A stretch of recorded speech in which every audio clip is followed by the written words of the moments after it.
খুব সোজা, একা মানে বোকা, জানিস তো? সবাই ব্যস্ত, আমাকে কেউ পাত্তাই দিচ্ছে না। কেউ পাত্তা দিচ্ছে না, তাই না? কি করবে? একলা চলো ভাই। যদি তোর ডাক শুনে কেউ না আসে তবে একলা চলো রে। তুমি কখন এলে?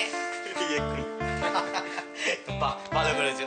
এই রাই, ওই ছোট ভাইয়ের ইয়েটা কি নাম গো? আমি বলছি এগুলো কিন্তু ঠিক হচ্ছে না, মানে কথা বন্ধ করো। আমি একটা কাজের কথা বলি, সবাই একটু শোনো। সবার মন ভালো আছে যখন, ভাই বলো। চলো সবাই মিলে কাজে লেগে পড়ি। মানে আরে মানেটা হচ্ছে তোরা মেয়েরা এই ঘরটা এখন ফাঁকা কর, তোরা এখন তোদের কাছে যা, আমরা ছেলেরা সবাই মিলে একটু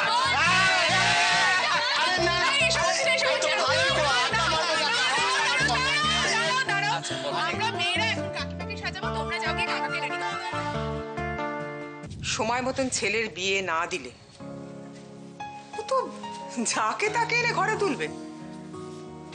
সে না হয় বুঝলাম তুইমা, কিন্তু এই ছবিগুলো কি ভাইয়ের পছন্দ হবে?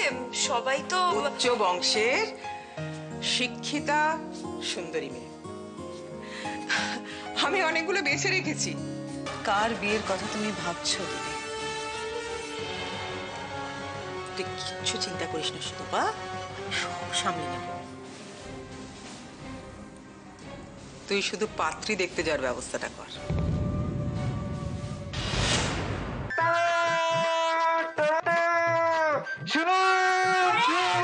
শুনুন, তোমাকে মাথায় কোনো বুদ্ধি শুদ্ধি নেই? এখন কেউ নিয়ে আসে, হ্যাঁ? জানিস না সতীশ সত্যি বোকা। বারণ করা হলো না তোমাকে?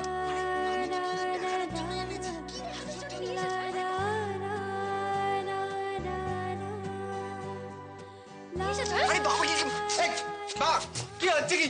হ্যাঁ, এত কিছু কি কিছু নিয়ম কানুন বলে তো কিছু একটা আছে নাকি? হ্যাঁ, এই তোমাদের জেনারেশনটাকে নিয়ে না আমি আর পারি না। কি বলছিস এসব তুই? কি না বলার কি আছে? দেখ, আজকে আমি বড় কথা, আমি আমার ছেলের বিয়ে দিচ্ছি, আমি আজ বাবা, তাই না বাবা? তুই আমার বাবা? হ্যাঁ। তুই আমার জেঠা? অনেক হয়েছে টাকা নেবে। বেরো, বেরো, বেরো, বেরো। কোনো হবে না, আমাদের এখন অনেক কিছু কাজ বাকি আছে।